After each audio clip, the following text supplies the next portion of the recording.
తిరుమల అంటే బ్రహ్మోత్సవాలు స్పెషల్, దుర్గగుడి అంటే దసరా ఉత్సవాలు స్పెషల్. అలాంటి స్పెషల్స్ ఎప్పుడు కూడా లెక్కలేసుకుంటుంటాం. అలాగే బెంగాల్ అంటే దుర్గా పూజ స్పెషల్.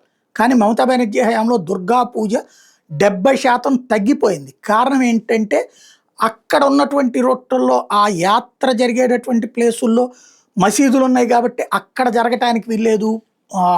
అజాన్ జరిగేటటువంటి సందర్భంలో కార్యక్రమాలు చేయడానికి వీల్లేదు, మంత్రాలు చదవడానికి వీల్లేదు, లాంటి కొన్ని విచిత్రమైన షరతులు పెట్టుకొచ్చినటువంటి పరిస్థితి.